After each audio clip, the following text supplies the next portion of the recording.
Hi, everyone, and welcome to the Private Practice with Soul podcast. This is the first podcast for counsellors that just don't align with the traditional approaches to business and that want to use their spiritual gifts, talents, and interests to create, you guessed it, a private practice with soul. So, look, leave it to me to provide you with everything you need, including strategies that you can use to increase your income, reduce your workload, and of course, increase inquiries and referrals to your beautiful soul-led private practice. I love it so much. If you haven't done it already, grab your journal, grab your pen, and let's begin. Welcome. Super excited to be here because today I want to teach you how you can get your first few referrals free. I know you are going to love it so much, I promise. So before I get started, I just want to share with you, today marks, it must be day 8 now. So this is the first day of week 2 of a little experiment that I'm running. And I have to say, I am really enjoying it. I am documenting everything as I'm going because hopefully it's going to work and I'll be able to share it with you, and then you will be able to, touch wood, get the results I'm getting. So that's why I'm sort of documenting it all. And you know what? If it all goes pear-shaped, that's fine too, because I'm documenting it. I'll be able to see what I could do differently next time, and I'll just give myself another 30 days to do it. But so far, as I said, touch wood, so good. And I have to say, this experiment that I'm doing now, it has been so helpful in getting me to be really consciously aligned with that harmonization and integration of the masculine and feminine. I think I said last time, I didn't realize how I'd sort of moved so much into the masculine. And I guess by bringing that balance back, it's just been bliss. Like yep. And guess what else? In other news, Gabe has been a little bit anxious lately. I don't know why. He's super anxious, the little fella. And Anyway, he gets quite frantic at night time now. Anyway, so I'm doing my very, very best and to keep him calm and reassure him. And, I'm nearly finished my Reiki practitioner course. I'm loving it so much. I'm always doing a course. But anyway, what I did the other night was I thought, I'm just going to give it a go. And, I did Reiki with Gabe. And for those of you who don't know, Gabe's my fur baby. He's a dog. He's a Maltese cross something. We don't know what, because he was a rescue. And anyway, it worked. And he was out like a light in 10 minutes. So, of course, the next night I was like, let's do it again. And it still worked. But then on night 3, he was too far gone for me it was too late for me to do anything about it. But anyway, last night, he had a great sleep. We just made some little changes with the room and things like that. And great sleep. But the other thing about him, bless his cotton socks, is in his old age, he's decided he'll only eat food if it's hand-fed. I swear he's like Nero getting the grapes at the moment. And it's refusing to eat any dog food. He's only wanting like human being food. And as I said, it has to be hand-fed or he won't eat it. So, my life, right? A fur baby mum life. But what I want to talk with you about today, if you can hear a buzzing sound in the background, a neighbour has just decided it'll be a great time to whip a snip. So that's all that is. Hopefully you don't hear it too much. So how can you get some referrals free? Well, I'm going to teach you. It's networking. That's it. It's networking. I think what happens though is sometimes we don't really know how to do that effectively. I know I used to think networking was you turn up somewhere and you start handing out business cards and that's networking, but it's not. Because here's the thing. To get referrals, you need to be in your feminine energy, right? The feminine is about receiving. So networking is not about you going there and talking all about yourself. Networking is going there in the feminine and listening, having the conversations, building relationships, establishing rapport, getting to know each other. So here comes the whippersnipping. Sorry about this. Hopefully it's only for a moment. But anyway,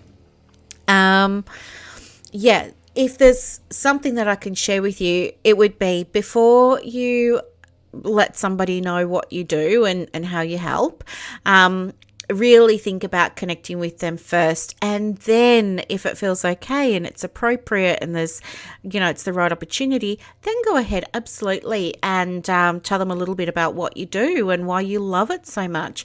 Because when you're in the feminine, that's kind of a leaning back energy, right? It's a leaning back energy for you, and it's a leaning forward energy of the other person. We want the other person to lean forward, to lean into us with interest, because they want to know what we're doing. If we come at networking from a masculine approach, what's going to happen is you're going to push yourself onto other people. You're going to start handing out business cards without listening to them and be more invested in what they can do for you than you can do for them. And it's going to result in a you leaning forward energy and a them pulling back energy. Like, think about if you've ever been in a shopping centre and people have been handing out things or wanting to do surveys and stuff like that, in the middle of the walkway, they're coming at you. What's your natural inclination most of the time? It's to pull back, pull away, avoid you, walk to the other side so that so you can avoid them. All sorts of things you come up with to avoid that conversation. So you don't want to be in that space, and you don't want to create that space for other people. So approach your networking from a feminine perspective. Don't make it about you, make it about them. So what does this look like in real life? Well, I believe that we've got 2 online communities at the moment, right? We've got Counsellors Connect Australia, and we've got the Australian Counsellors in Private Practice Online. You can go into either of those groups and network at any time you like. And here's the thing, when we are networking, I want you to really think about connecting with the other person first. So think about asking them questions. Find out what they do, who they serve or help, work with, what modality, what they see, but also ask them about if they wish that they had someone to refer out, or what kind of presentations do they see that they need to be referring out, or something like that. Try and understand what it's like in their private practice through their eyes. And guess what? If they're saying, oh, well, I work in this area, but I sometimes get referrals for this and I'm not really sure where to send them, you can say, hey, that's my niche, that's my area, I can help you out there. And then they're going to invite you to talk about your practice, right? This is the feminine energy. So I think when people say, I don't like selling, I don't like marketing, and I really don't like networking, I think it's just because it hasn't really been approached from the feminine. I think, as we were saying in a previous episode of this podcast, that for many of us, we grew up thinking or seeing or under the impression that selling was typically, well, this was my experience, selling was typically done by men, not women. And that, everything about it was sleazy. I mean, Mad Men, car salesman, or all those sorts of things. And they just never had a good name. Selling just never had a good name. And the other thing I can remember is my own experiences of door-to-door salespeople. I remember once, I was really young, right? I think I was maybe 12 years old. My mum's vacuum cleaner had broken down, and this guy came to the front door. He looked exhausted. He was wearing a short sleeve yellow shirt and brown pants, and he had a red vacuum cleaner. Oh, he didn't have anything with him. That's right, it was in the car. And he comes, and my mum says, can you go and answer the door? So I answered the door, right, and this guy's standing there, and he says, oh yeah, I've got some questions to ask you about your vacuum cleaner. And I'm thinking, why is he asking me about that? But I'm answering them because I'm naive and I'm young and I don't know what's going on. And then he says that he reckons he could get some of the dirt out of the carpet. You know where this is going, right? So I go, oh, okay. And then I said, well, I'll need to get my mum's permission because I'm not allowed to have anybody in the house without her permission. So if you could just wait there. And he says, oh, yeah, that's fine. I'll go out to the car and I'll get the vacuum cleaner. I said, okay. So then I tell my mum, I run back inside and I tell my mum, you know, I've arranged it so this guy's going to vacuum the carpet for you and it's going to look like brand new again and you're going to love it. It's going to be awesome. It's going to be great, you know, all this. And my mum's just like, what have you done? You didn't say he could come inside, did you? And I said, yes. So I didn't know it was a sales pitch. And next thing you know, he vacuums like a little bit of the carpet and he had so much trouble with his vacuum cleaner. Like parts of it wouldn't attach properly and then it wasn't working properly. And he was getting very, very flustered and very, very, you know, he was trying to be professional about it, but you could tell he was about to lose it. And then he had to sit down at the table with my mum and talk through like the price and everything. And my mum had to sit there. And yeah, I had to sit there because my mum said to me, oh, no, you're not going anywhere. You're going to stay here and listen to this. And so that was my sort of really early experience of, well, I was going to say being subjected to, but it wasn't because I invited it in. But that was my very first experience of selling or being sold to. And so kind of leaves an impression, right? And I don't know if you had a similar experience with door-to-door salesmen. The other thing, and I'm showing my age now, but the other thing that we used to get was Encyclopedia Britannica. So every year, these two guys would come along and they'd have a sample copy of one of the letters of the alphabet and it'd be all leather bound with gold embossing on it and stuff like that. And they'd talk to us or want to talk to us about the Encyclopedia Britannica. But we didn't see them after a while because when computers were invented, which actually was not that long ago, let's be honest, it was like 20 years or something, and we didn't have the internet and, you know, all this sort of stuff. But I remember my very first computer, I got it when I was studying at university. So I think they must have come out in, well, from the mid-90s, because that's when I was at uni. And I remember getting this computer. I thought it was amazing because it had 1 meg of memory. Anyway, it came with a CD-ROM, which you could do all sorts of fun things with. But anyway, one of the CDs that came with the computer was called Encarta. And Encarta was the whole encyclopedia on a CD-ROM. So yeah, I didn't see the Encyclopedia Britannica guys after that anymore. And I didn't have to go through a sales pitch to get my Encarta. It just arrived. But anyway, the reason that I'm sharing that with you is to illustrate how our early experiences of being sold to can affect our beliefs around what selling to is like. And I think that it's really helpful for us to be aware of this and to do some of that inner work so that when you do go and network, you're going to be able to seriously, truly build some genuine relationships here.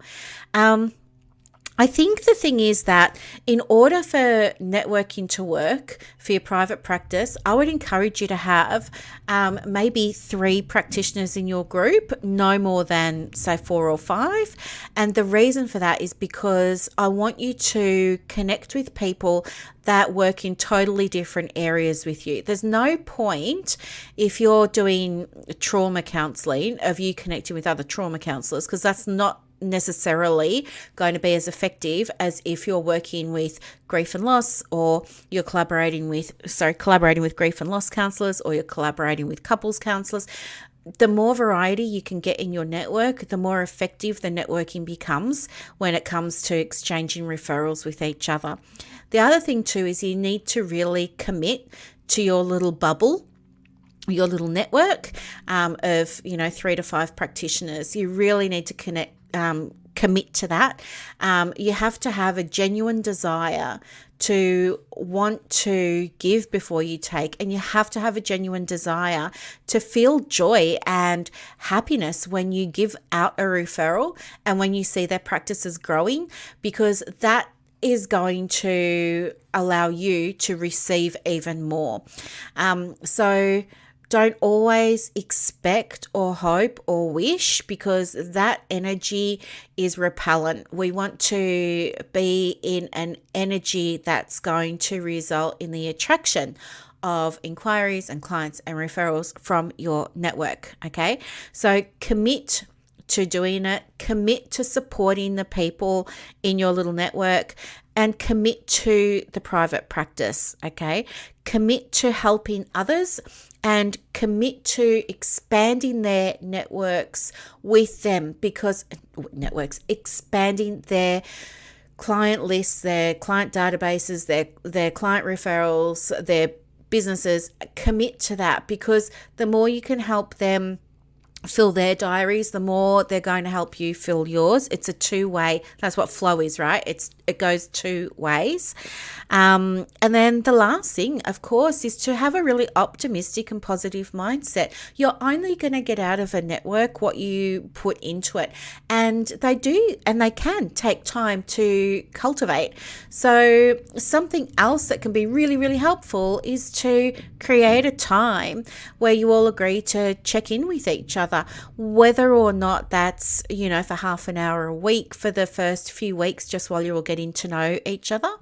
Have a look at each other's business websites, have a look at each other's Psychology Today profiles, print off each other's information, go through your recent inquiries, anybody that you didn't accept, maybe reconnect with them and say, hey, I know I said that I couldn't help you because it was out of my area or it was out of my scope of expertise, but I do have a colleague who can absolutely help you, and they have availability.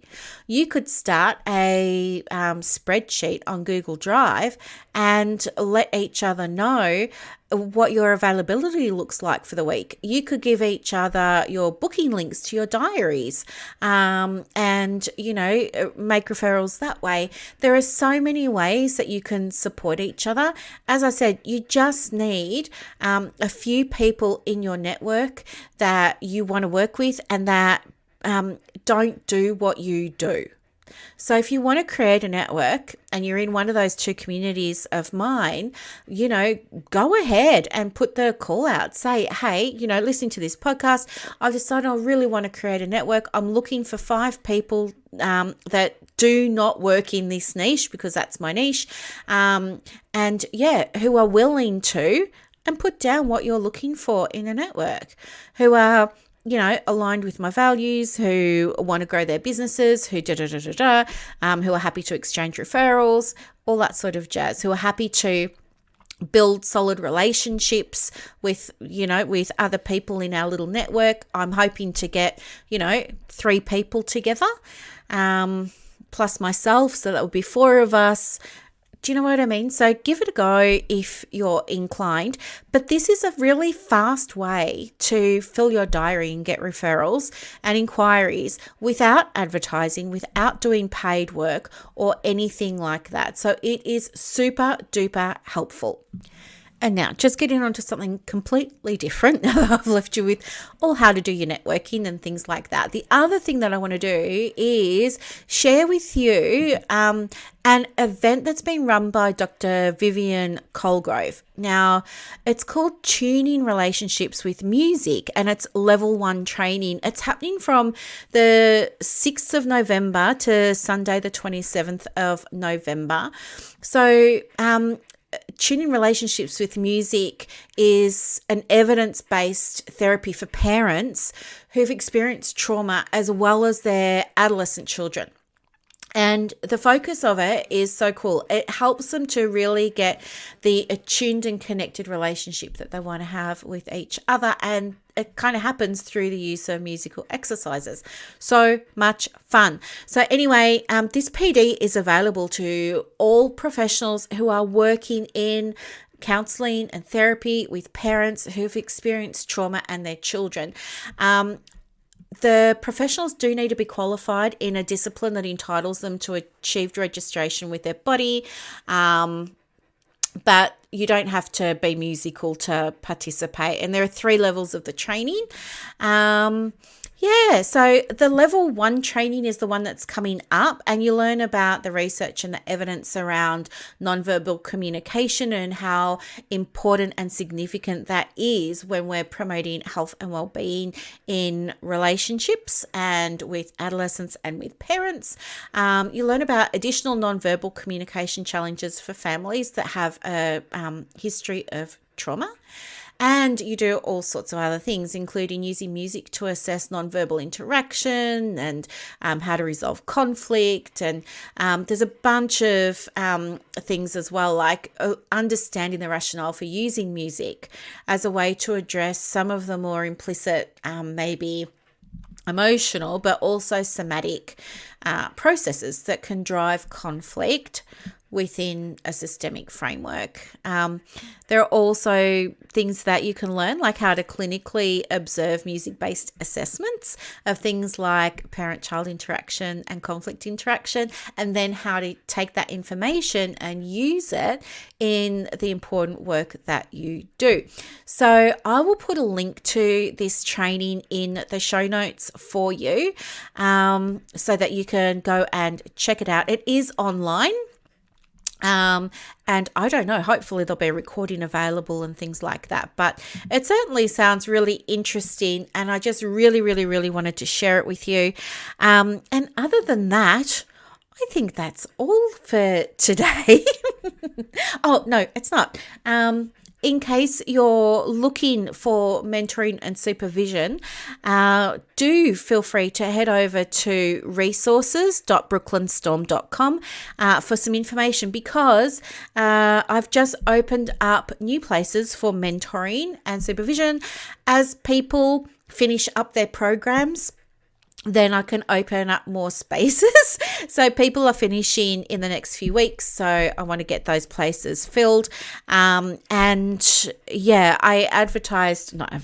let everybody know about the mentoring program yesterday, and one spot went already. So, and I've just put up a post today about the supervision. So if you're looking at either of those, do head over to the website. It's resources.brooklynstorm.com. Otherwise, have an awesome day. Thank you so much for listening to another episode of the podcast. I appreciate you so, so, so, so much. Bye for now. I hope that you loved this episode as much as I loved putting it together for you. To get more resources to help you in your private practice, head over to Instagram. My handle is @theprivatepracticecoach. And also, if you want more inquiries and referrals for your business, let me know. I have a program called Clients on Demand that opens every quarter, and I can absolutely get you some information for that as well. You are doing an amazing job. Thank you for sharing your gifts with the world. Bye.